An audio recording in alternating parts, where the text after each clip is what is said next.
Assalamualaikum warahmatullahi wabarakatuh. Perkenalkan, saya Abdul Latif, NIM 19089008, dengan mata kuliah Kewirausahaan dengan dosen pengampu F. Nigeria, SPD MPDE. Baik, di sini saya akan mendefinisikan tentang e-commerce. E-commerce atau electronic commerce didefinisikan sebagai proses pembelian dan penjualan produk, jasa, dan informasi yang dilakukan secara elektronik dengan memanfaatkan jaringan komputer. Salah satu jaringan yang digunakan adalah internet, atau di Indonesia sendiri perdagangan secara elektronik adalah aktivitas penyebaran, penjualan, pembelian, pemasaran produk, barang atau jasa dengan memanfaatkan jaringan telekomunikasi seperti internet, televisi, atau jaringan komputer lainnya. E-commerce sendiri semakin lama semakin berkembang beberapa tahun belakangan ini dan secara perlahan menggantikan toko tradisional atau offline. Tujuan menggunakan electronic commerce. Tujuan suatu perusahaan menggunakan electronic commerce adalah dengan menggunakan e-commerce, maka perusahaan dapat lebih efisien dan efektif dalam meningkatkan keuntungan. Saat ini perkembangan teknologi informasi sangat kompleks dan memberi banyak dampak bagi kehidupan, termasuk dunia bisnis dalam internet yang disebut e-commerce. Dalam perdagangan, perlu berbagai upaya untuk mengenalkan produk pada masyarakat secara luas, dan tentu upaya ini memerlukan biaya yang banyak. Adapun peluang yang diberikan e-commerce sangat menguntungkan karena menghemat waktu dan tidak memerlukan banyak biaya yang mempromosikan produk. Contoh e-commerce yang banyak diminati masyarakat karena berbagai kelebihan dan cara persaingan yang mereka tawarkan, yaitu Lazada, Tokopedia, Blibli.com, Tiket.com, Kaskus, Bukalapak, Shopee, ataupun Amazon, dan masih banyak yang lainnya.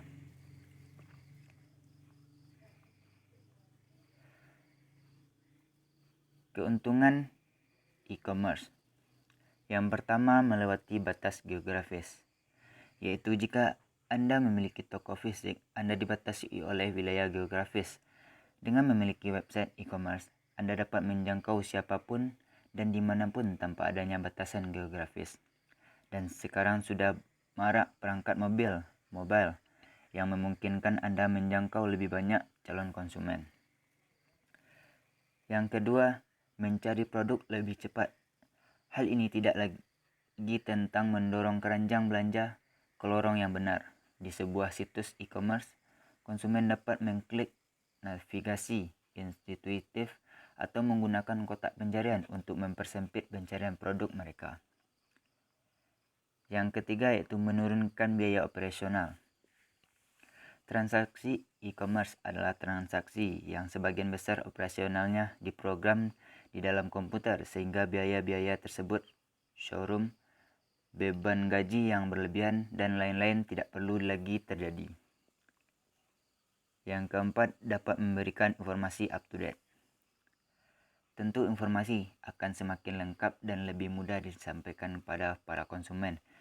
Biasanya informasi tersebut berisi spesifik mengenai produk-produk yang dijual oleh perusahaan. Yang kelima, buka sepanjang waktu. Seperti situs atau web e-commerce yang dapat beroperasi setiap waktu selama 24 jam per hari, dan tentunya setiap hari. Dapat disimpulkan hal ini seperti dapat meningkatkan jumlah konsumen dan pesanan yang diterima akan bertambah. Yang keenam yaitu menghemat waktu. Terkadang banyak orang yang rela melakukan perjalanan jauh hanya untuk membeli produk di toko fisik tertentu. Alasannya biasanya berbagai macam, namun alasan yang paling utama mengenai hal ini adalah produk tersebut tidak bisa ditemukan di tempat lain. Dengan adanya e-commerce, mereka dapat mengunjungi toko yang sama secara virtual hanya dengan beberapa klik saja. Dan yang ketujuh, memberikan perbandingan harga. E-commerce biasanya juga memberikan perbandingan harga, sehingga para konsumen dapat menentukan harga terbaik untuk produk yang sama. tanpa harus datang mengunjungi toko tersebut. Nah, kali ini saya akan membahas salah satu contoh website e-commerce, yaitu Tokopedia. Tokopedia berdiri pada 6 Februari 2009 dan websitenya yang diperkenalkan pada 17 Agustus 2009 oleh William Tanuwijaya, yaitu penemu, pembuat sekaligus pengembangnya.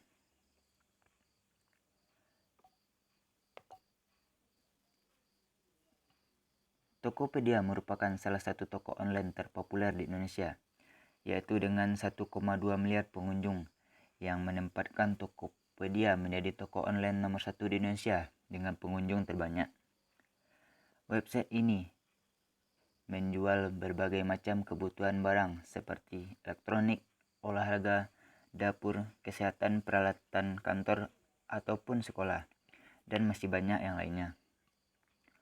Tokopedia bekerjasama dengan agen terpercaya, agen-agen besar di Indonesia yang mempermudah untuk memeriksa situs pengiriman barang, dan juga dengan beberapa perbankan yang mempermudah konsumen dalam proses pembayaran.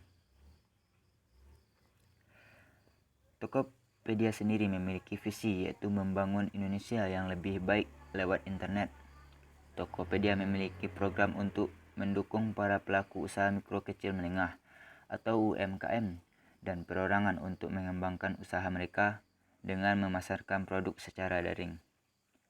Sedangkan visi dari Tokopedia yaitu menggunakan teknologi dari web dan internet secara cepat, serta memperkuat produk dan layanan dari Tokopedia baik secara online maupun offline. Maka timbul pertanyaan,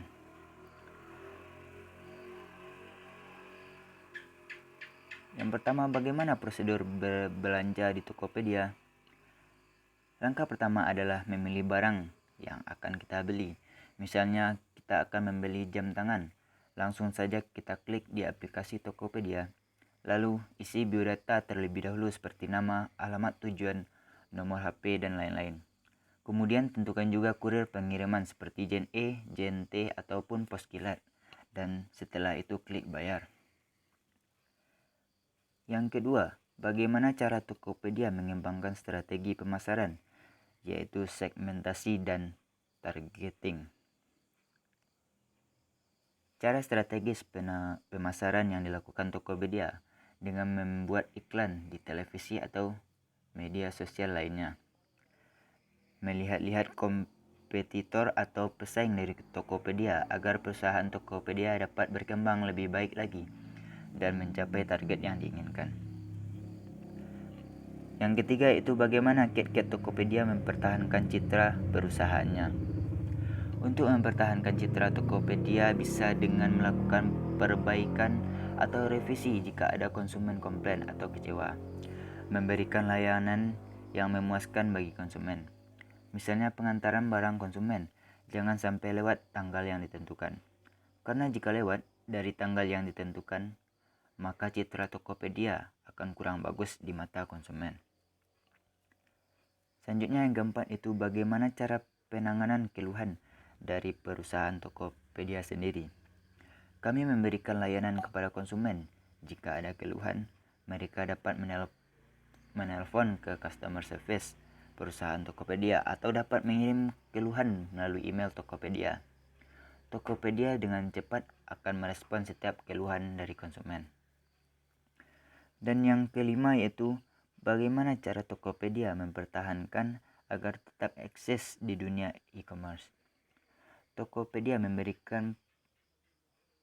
mempertahankan agar tetap eksis di dunia e-commerce dengan cara Tokopedia akan selalu memberi penawaran khusus seperti diskon ataupun event-event lainnya. Strategi pemasaran Tokopedia. Konsumen melihat semua iklan atau pemasaran yang ada di TV, radio, majalah, atau koran.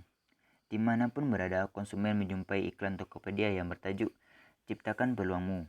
Iklan ini ditemani dengan tagline, Sudah cek Tokopedia belum?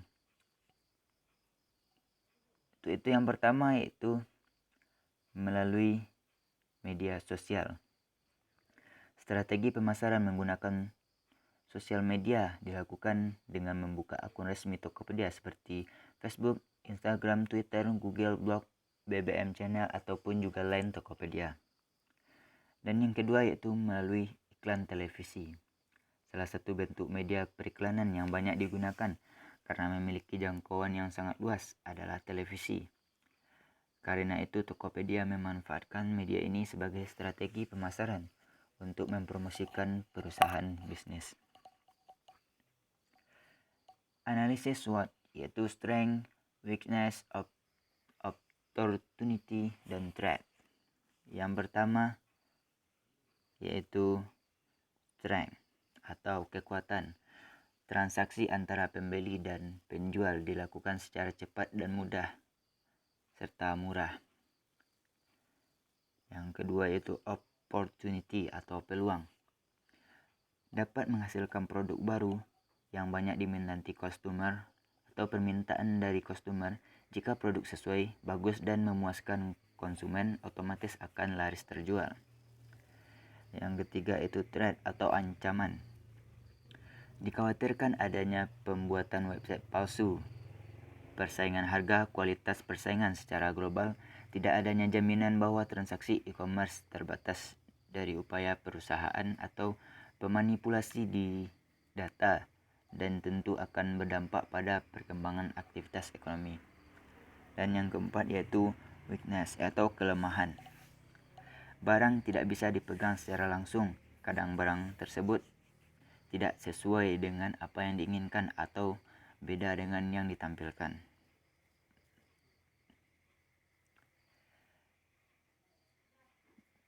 Selanjutnya, mengapa kita belanja di Tokopedia? Yang pertama yaitu pilihan barang lebih banyak. Tokopedia diibaratkan sebagai mall yang memungkinkan setiap pengguna membuka toko online mereka dengan mudah, bahkan gratis. Pilihan barang yang disediakan menjadi lebih variatif dengan adanya beberapa keberadaan ini. Dan yang kedua yaitu lebih aman. Berbagai penunjang dan sistem terpadu yang dimiliki Tokopedia mampu meminimalisir kekhawatiran konsumen. Takut kartu kredit Anda disalahgunakan. Seluruh transaksi yang digunakan di Tokopedia menggunakan transfer antar rekening bank. Khawatir akan terjadinya penipu, rekening yang digunakan adalah rekening milik Tokopedia sebagai escrow account. Selanjutnya, lalu apa keuntungan dan kerugian belanja di Tokopedia? Yang pertama, keuntungannya. Proses transaksi antara penjual dan pembeli lebih aman karena setiap proses mengharuskan penjual dan pembeli untuk melakukan konfirmasi, mulai dari konfirmasi pembayaran, konfirmasi pengiriman, hingga konfirmasi bahwa barang telah diterima. Selanjutnya, apa kekurangannya? Kekurangannya yaitu karena sistem yang digunakan tergolong masih baru, penjual masih banyak yang tidak mengikuti aturan untuk mengirim barang terlebih dahulu setelah pembeli mengirimkan uang ke pihak Tokopedia. Karena Tokopedia masih memegang prinsip tidak ada uang, tidak ada barang yang dijual dengan lengkap. Dan Tokopedia juga belum menerima etalase barang yang di atas 10 juta rupiah. Itulah beberapa penjabaran tentang e-commerce dan tentunya pada website Tokopedia. Semoga bermanfaat dan terima kasih. Wassalamualaikum warahmatullahi wabarakatuh.